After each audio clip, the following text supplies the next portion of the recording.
gentlemen. The human race has always been fascinated by the concept of fear. Books, movies, countless things have been produced from it. So fear will be the main focus of my talk today. I will now show you a series of images. Please raise your hand if you feel scared or afraid.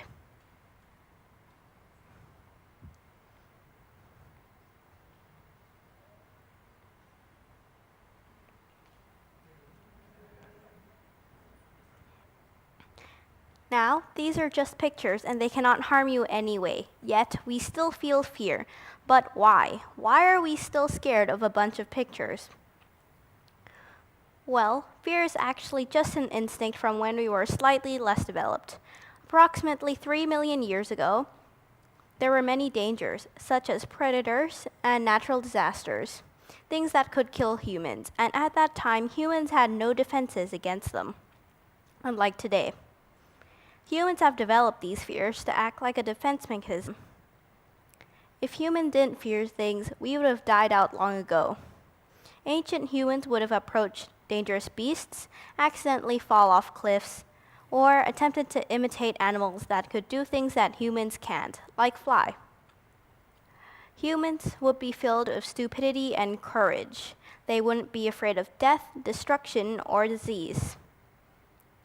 But because we have fear, we have survived. We have thrived on Earth. No one is walking into a fire. No one is fighting a ferocious bear to the death. And no sane person is swimming in a swimming pool during a thunderstorm. In both humans and animals, the purpose of fear is to help us survive.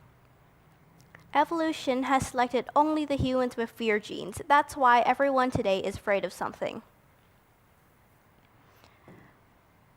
Fear helps us make rational decisions that help guide us in everyday life. Things like, should I cut my hand while chopping vegetables? Will I ride my bike in the middle of the road? Or can I attack my friend for no apparent reason? Fear of pain and fear of prosecution helps us control those three decisions. Other fears, such as fear of death, can also influence many of our other decisions. Common sense is also influenced by various fears. Most of our decisions are made using this method. Try to think of a scenario where fear is not involved. There aren't many, are there? But what about irrational fears? I've narrowed it down to two types, phobias and regular irrational fears. Some of the most irrational phobias that exist are genophobia, the fear of knees, and porphyrophobia, the fear of the color purple. Phobias have two causes. One, they can be caused by your genes, and two, they can be caused by the environment around you. About 25 to 65% of all phobias are caused by your genes. They are usually caused by some kind of genetic mutation in your genes.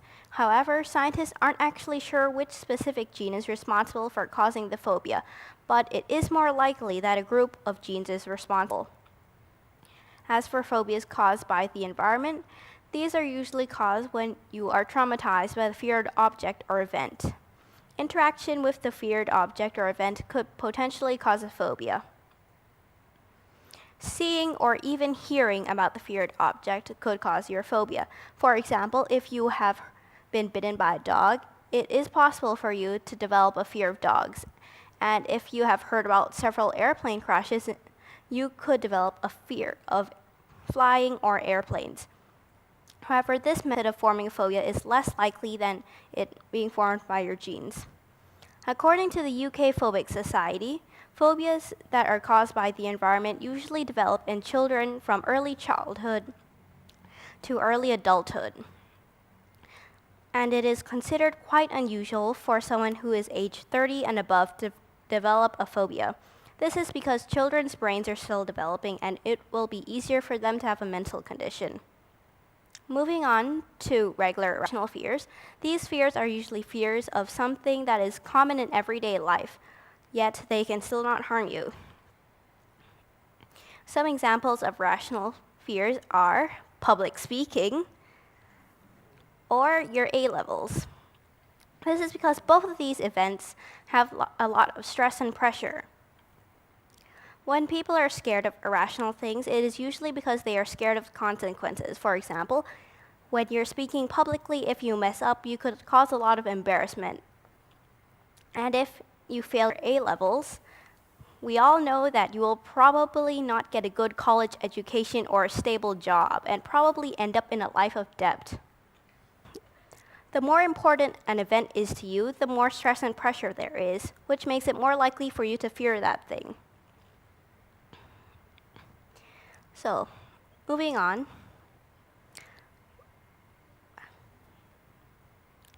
But why are some people braver than others?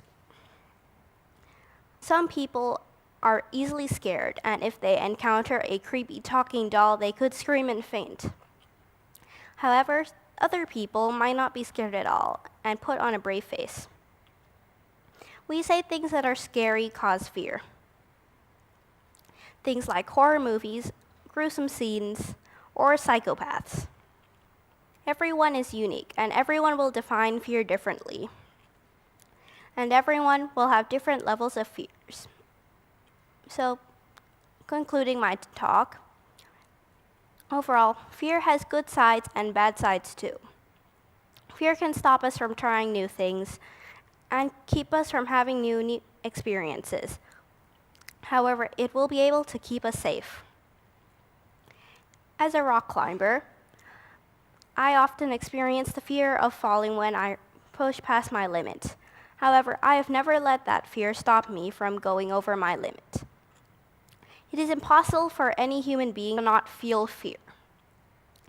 But it is possible for you to overcome that fear. I would like to end on a quote from Mark Twain. Courage is resistance to fear, mastery of fear, not the absence of fear. Thank you.